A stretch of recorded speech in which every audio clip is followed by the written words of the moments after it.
समय आया तो राम याद आएगा। मौत का समय आया तो राम याद आएगा।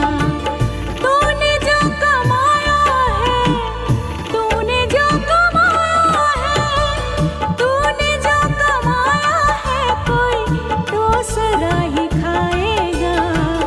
खाली हाथ आया है और खाली हाथ जाएगा। तूने जो कमाया है, कोई दूसरा ही खाएगा।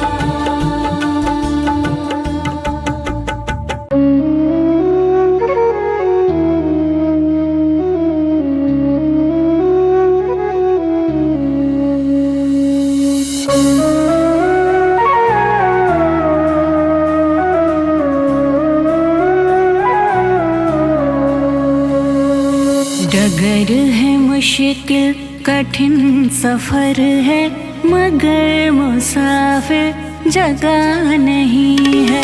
डगर है मुश्किल कठिन सफर है, मगर मुसाफिर जगह नहीं है। जो सोएगा बस वही खोएगा, जो सोएगा बस वही खोएगा। ये बात उसको पता नहीं है। डगर है मुश्किल कठिन सफर है, मगर मुसाफिर जगह नहीं है। डगर है मुश्किल कठिन सफर है, मगर मुसाफिर जगह नहीं है।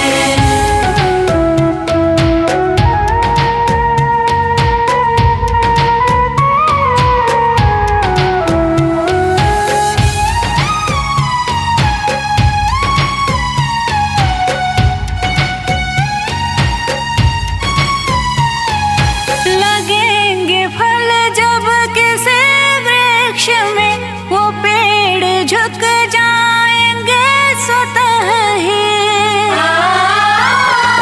लगेंगे फल जब किसी वृक्ष में, वो पेड़ झुक जाएंगे स्वतः ही। पकड़ तने की बता रही है, पकड़ तने की बता रही है। अभी फल इसमें लगा नहीं है। डगर है मुश्किल कठिन सफर है, मगर मुसाफिर जगह नहीं है। डगर है मुश्किल कठिन सफर है, मगर मुसाफिर जगह नहीं है।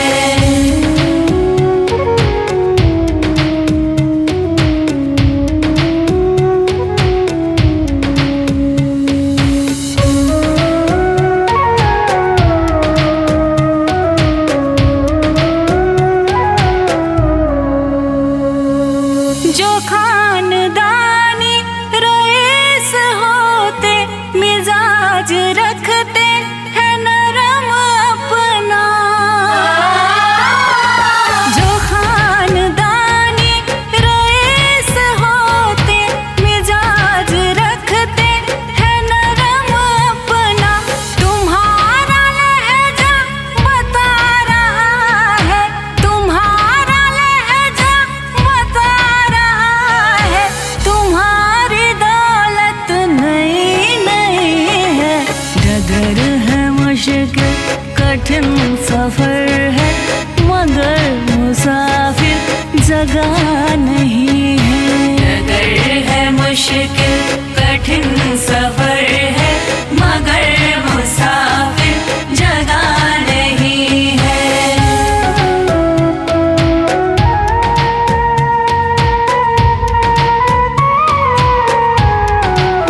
जवानी भी जाए, बचपन भी जाए, जवानी भी जाए, बचपन भी जाए, जवानी भी जाए। बुढ़ापे का होगा असर धीरे धीरे, बुढ़ापे का होगा असर धीरे धीरे। पल पल यूं आठों पहर धीरे धीरे, पल पल यूं आठों पहर धीरे धीरे। चली जा रही है उम्र धीरे धीरे, चली जा रही है उम्र धीरे धीरे।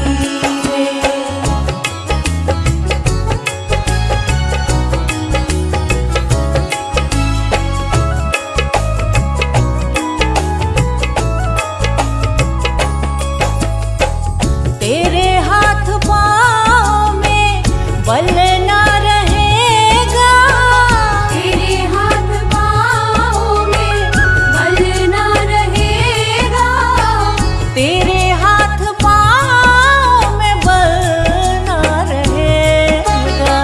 झुकेगी तुम्हारी कमर धीरे धीरे, झुकेगी तुम्हारी कमर धीरे धीरे। पल पल यूं आठों पहर धीरे धीरे, पल पल यूं आठों पहर धीरे धीरे। चली जा रही है उम्र धीरे धीरे, चली जा रही है उम्र धीरे धीरे।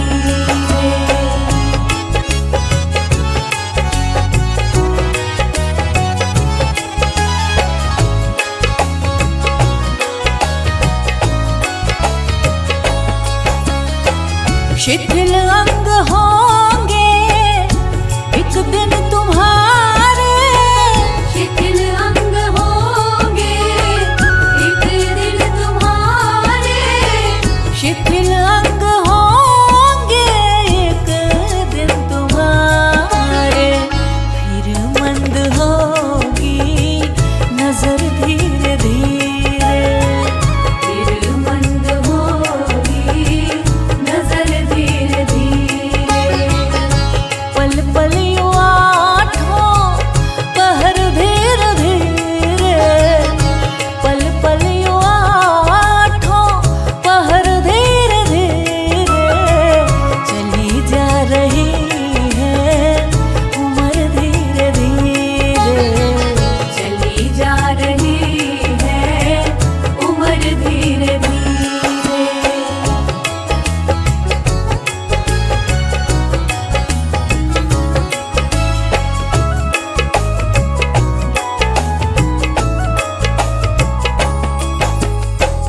बुराई से मन को अपने हटा ले, बुराई से मन को अपने हटा ले, बुराई से मन को अपने हटा ले।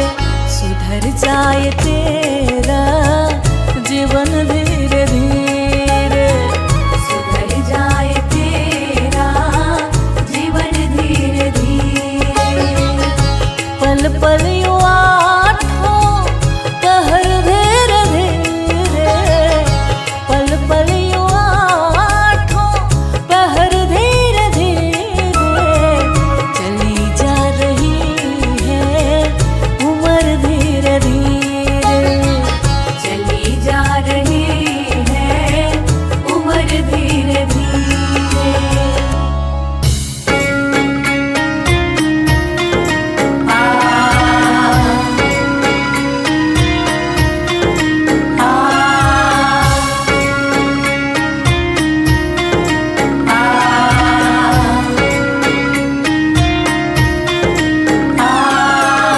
जीते भी लकड़ी मरते भी लकड़ी, देख तमाशा लकड़ी का। जीते भी लकड़ी मरते भी लकड़ी, देख तमाशा लकड़ी का। क्या जीवन क्या मरण कबीरा, क्या जीवन क्या मरण कबीरा, देख तमाशा लकड़ी का। जीते भी लकड़ी मरते भी लकड़ी, देख तमाशा लकड़ी का। जीते भी लकड़ी मरते भी लकड़ी, देख तमाशा लकड़ी का।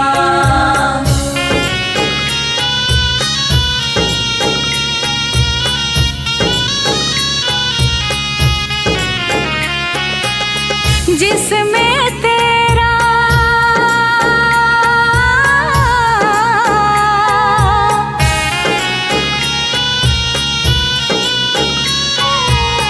जिसमें तेरा जन्म हुआ, वह पलंग बनाया लकड़ी का।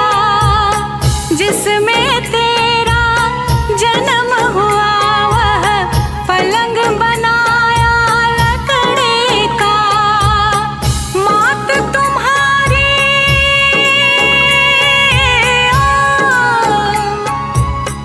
मात तुम्हारी लोरे गाए, वह पलना भी लकड़ी का। जीते भी लकड़ी मरते भी लकड़ी, देख तमाशा लकड़ी का। जीते भी लकड़ी मरते भी लकड़ी, देख तमाशा लकड़ी का।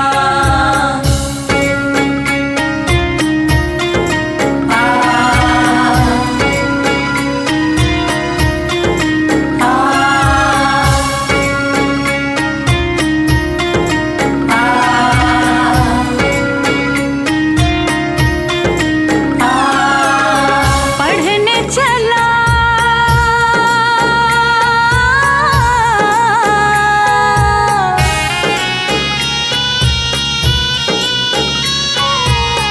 पढ़ने चला जब पाठशाला में, लेख कलम भी लकड़ी का। पढ़ने चला जब पाठशाला में, लेख कलम भी लकड़ी का। गुरु ने जब जब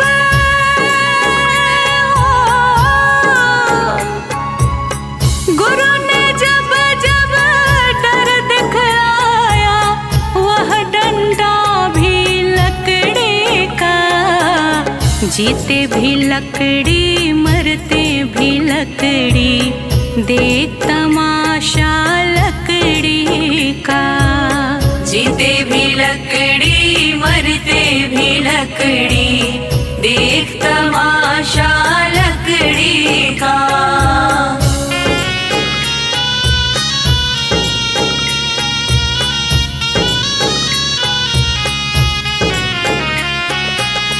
डोली पालकी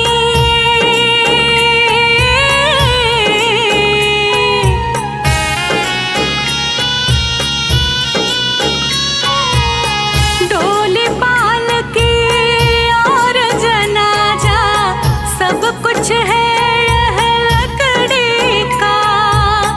डोली पालकी और जनाजा, सब कुछ है यह लकड़ी का। जन्म मरण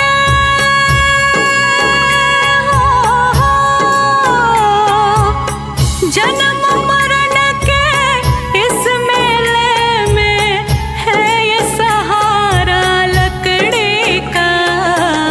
जीते भी लकड़ी मरते भी लकड़ी, देख तमाशा लकड़ी का।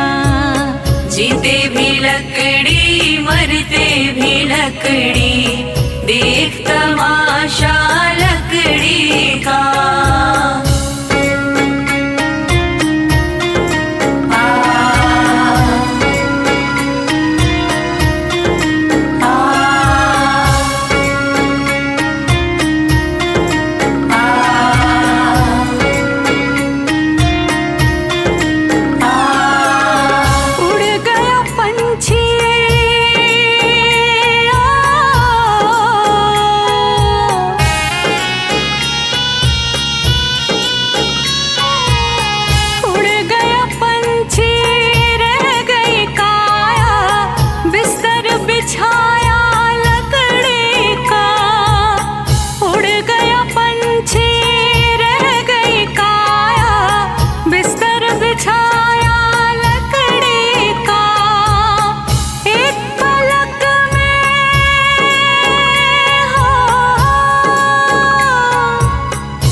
देख तमाशा लकड़ी का।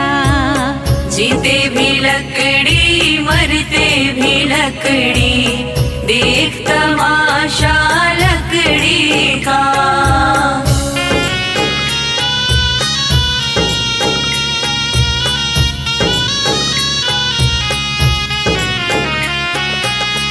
मरते दम तक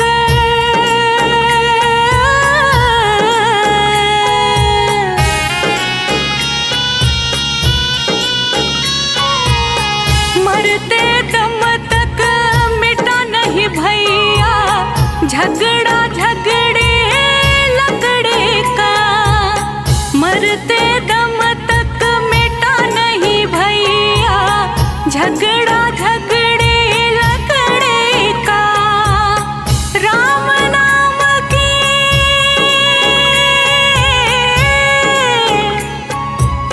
राम नाम की रटन लगाओ तो मिट जाए झगड़ा लकड़ी का। जीते भी लकड़ी मरते भी लकड़ी, देख तमाशा लकड़ी का। जीते भी लकड़ी मरते भी लकड़ी, देख तमाशा लकड़ी का।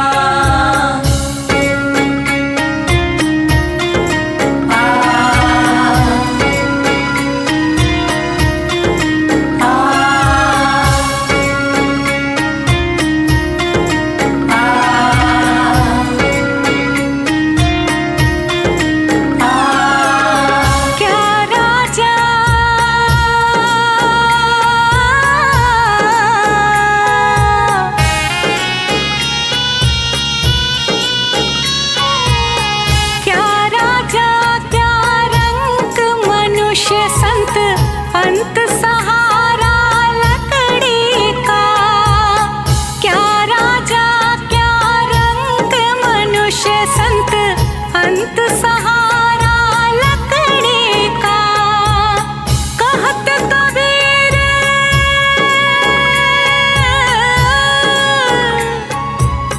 कहत कबीर सुनो भाई साधु, ले ले तंबूरा लकड़ी का। जीते भी लकड़ी मरते भी लकड़ी, देख तमाशा लकड़ी का। जीते भी लकड़ी मरते भी लकड़ी, देख तमाशा लकड़ी का।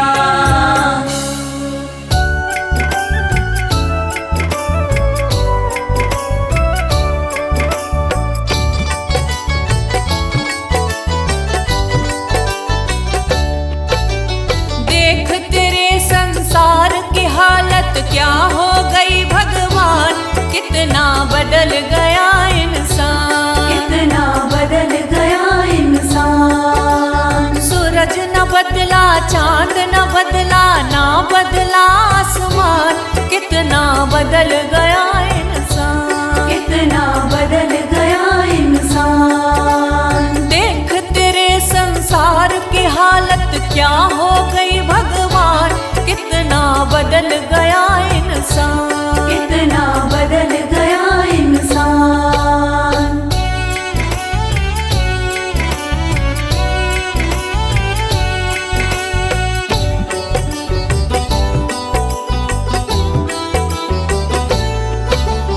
आया समय बड़ा बेढंगा, आज आदमी बना लफंगा, आज आदमी बना लफंगा। कहीं पे झगड़ा कहीं पे दंगा, नाच रहा नर होकर नंगा, नाच रहा नर होकर नंगा। छल और कपट के हाथों अपना बेच रहा ईमान, कितना बदल गया इंसान, कितना बदल गया इंसान। देख तेरे संसार की हालत क्या हो गई भगवान, कितना बदल गया इंसान, कितना बदल गया इंसान।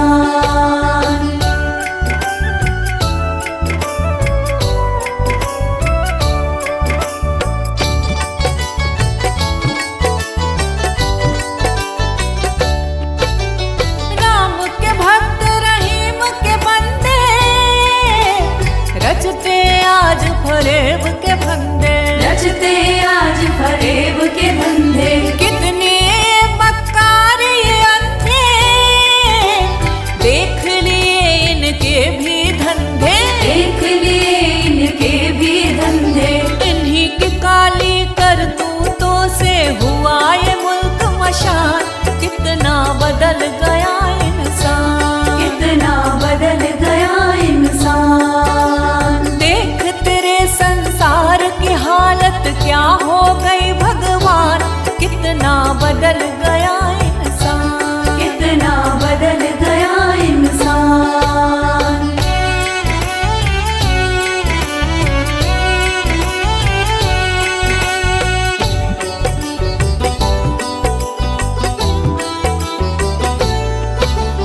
जो हम आपस में न झगड़ते, बने हुए क्यों खेल बिगड़ते, बने हुए क्यों खेल बिगड़ते। काहे लाखों घर ये उजड़ते, क्यों ये बच्चे माँ से बिछड़ते, क्यों ये बच्चे माँ से बिछड़ते। फूट फूट कर क्यों रोते ऋषि मुनियों के प्राण, कितना बदल गया इंसान, कितना बदल गया इंसान। देख तेरे संसार की हालत क्या हो गई भगवान, कितना बदल गया इंसान, कितना बदल गया इंसान।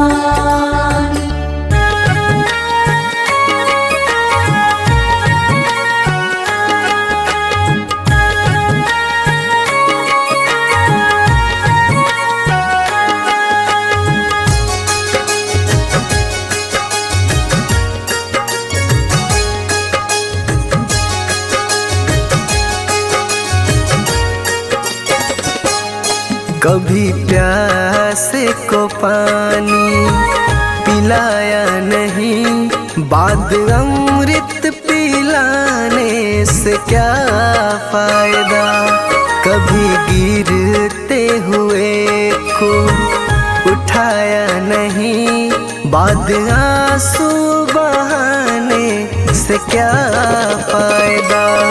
कभी प्यासे को पानी पिलाया नहीं, बाद अमृत पिलाने से क्या फायदा।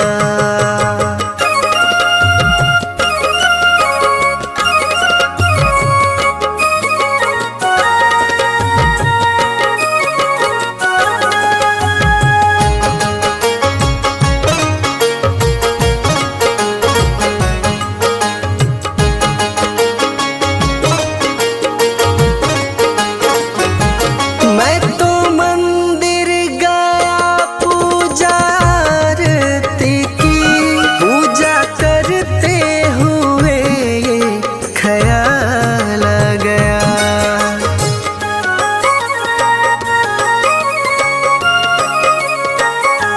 मैं तो मंदिर गया पूजा आरती की, पूजा करते हुए ये ख्याल आ गया।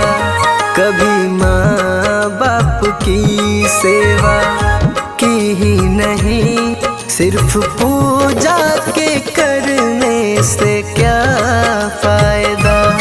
कभी प्यासे को पानी पिलाया नहीं, बाद अमृत पिलाने से क्या फायदा।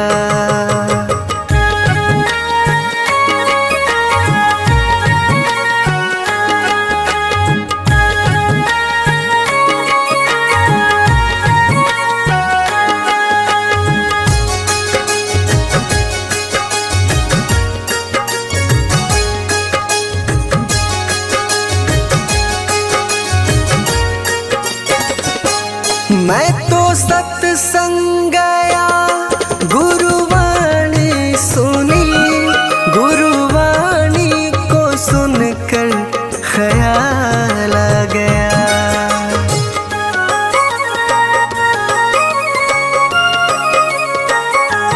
मैं तो सत्संग गया, गुरुवाणी सुनी, गुरुवाणी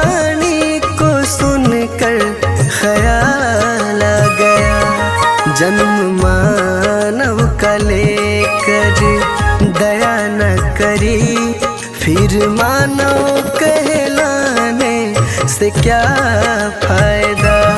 कभी प्यासे को पानी पिलाया नहीं, बात अमृत पिलाने से क्या फायदा।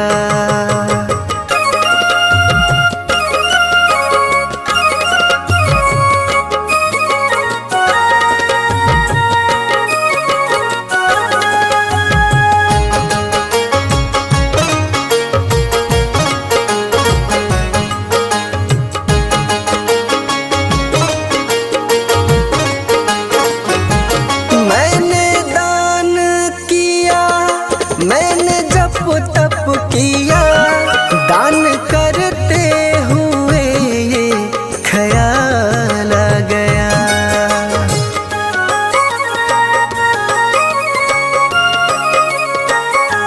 मैंने दान किया, मैंने जप तप किया, दान करते हुए ये ख्याल आ गया।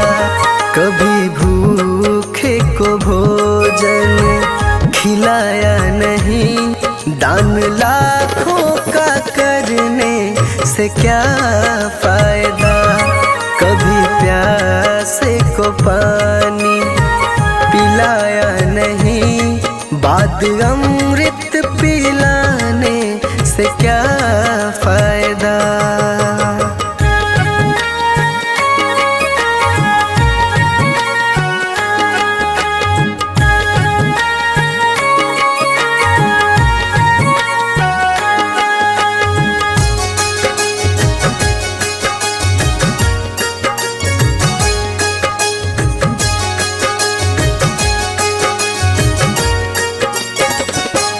गंगा नहाने हरिद्वार काशी गया, गंगा नहाते ही मन में ख्याल आ गया।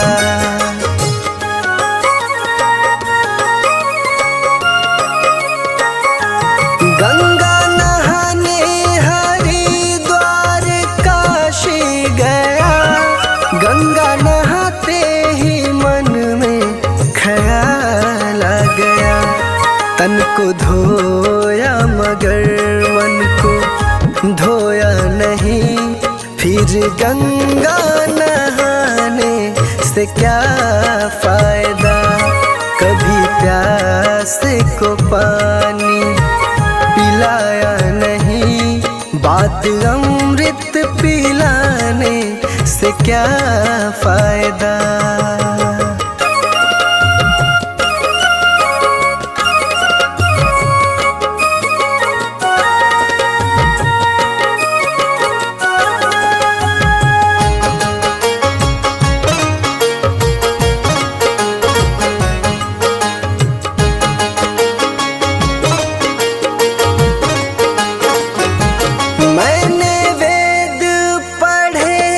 मैंने शास्त्र पढ़े, शास्त्र पढ़ते हुए ये ख्याल आ गया।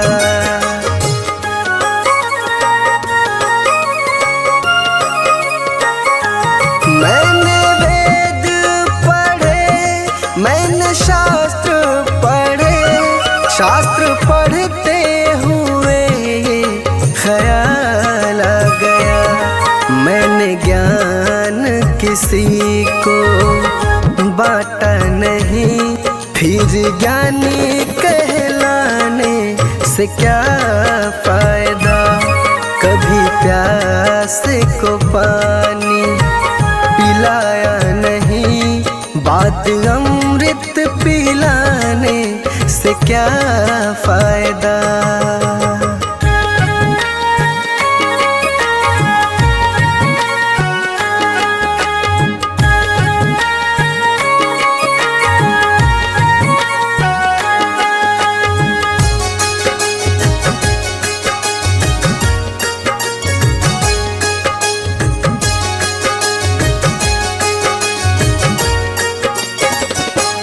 माँ पिता के चरणों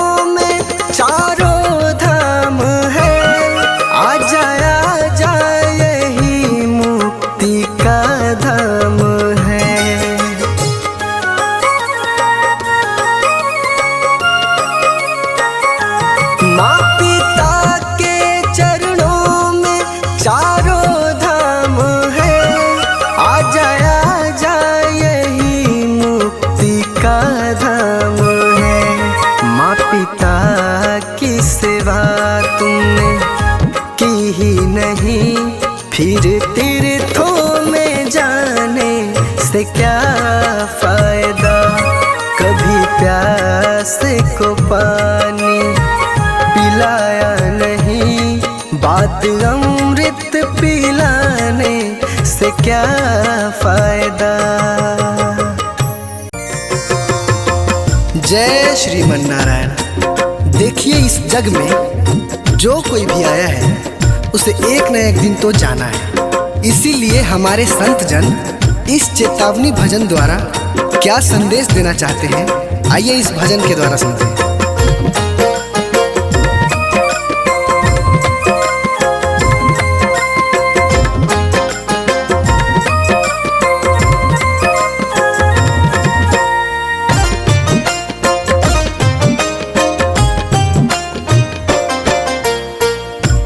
पापी मन कर ले भजन, मौका मिला है तो कर ले जतन। बाद में प्यारे पछताएगा जब पिंजरे से पंछी निकल जाएगा। जब पिंजरे से पंछी निकल जाएगा।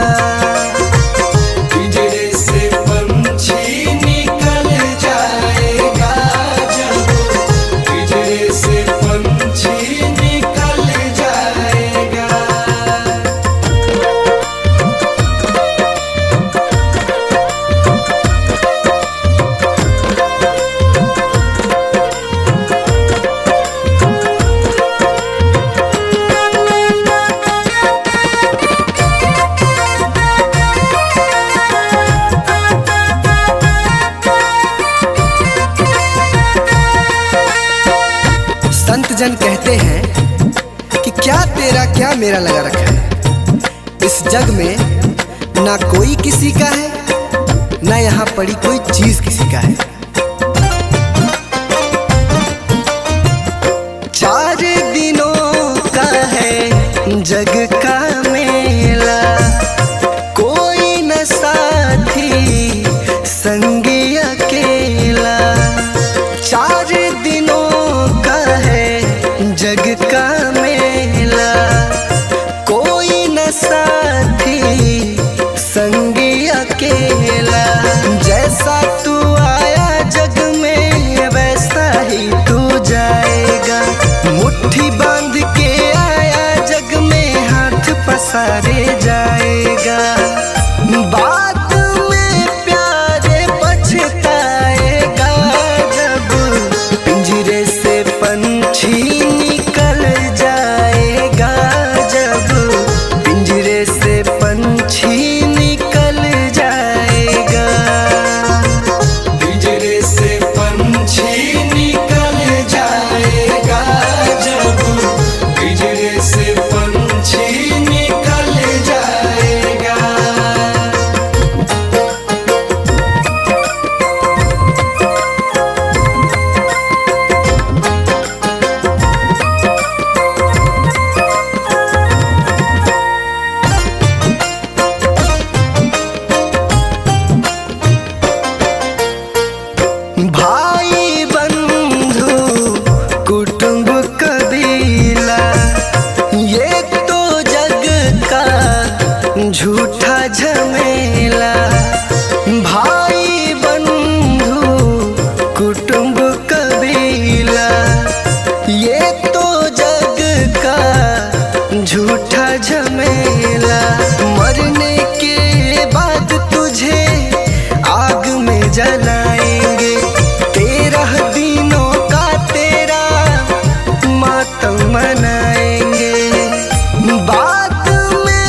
मौत जब तुझको आवाज देगी, मौत जब तुझको आवाज देगी, मौत जब तुझको आवाज देगी, घर से बाहर निकलना पड़ेगा। जिंदगी एक किराए का घर है, एक न एक दिन बदलना पड़ेगा।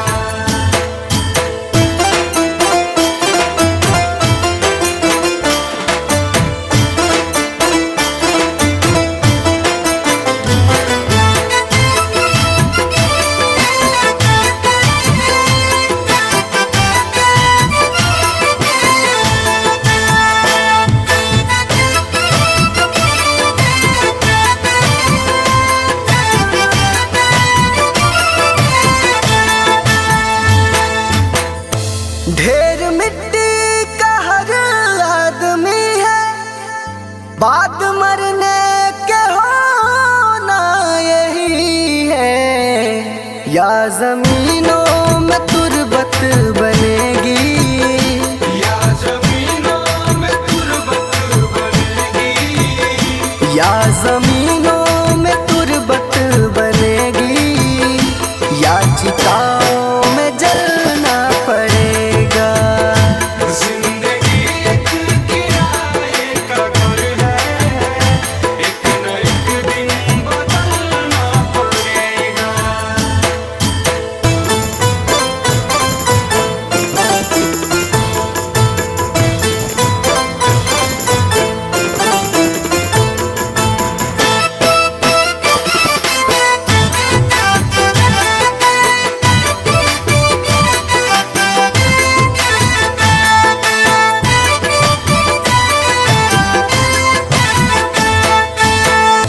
रात के बाद होगा सवेरा, देखना है अगर दिल सुनहरा।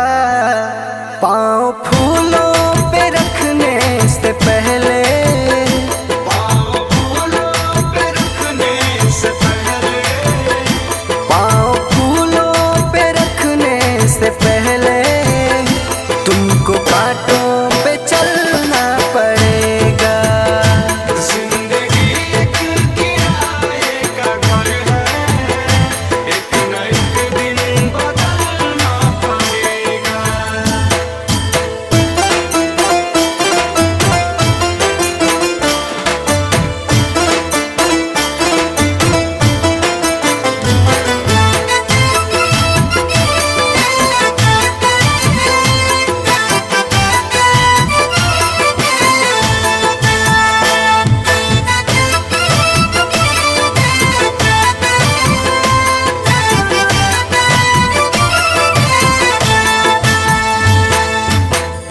एतबार उनके वादों का मत कर, वरना ऐ दिल मेरे जिंदगी भर तुझको भी मोमबत्ती की तरह, तुझको भी मोमबत्ती की तरह, तुझको भी मोमबत्ती की तरह, कतरा कतरा पिघलना पड़ेगा। जिंदगी एक किराए का घर है, एक न एक दिन बदलना पड़ेगा।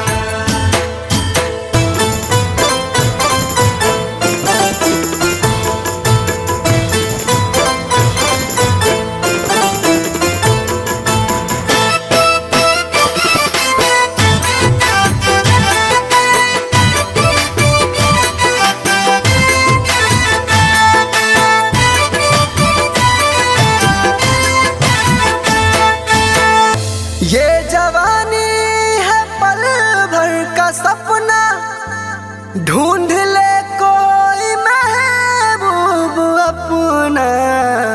ये जवानी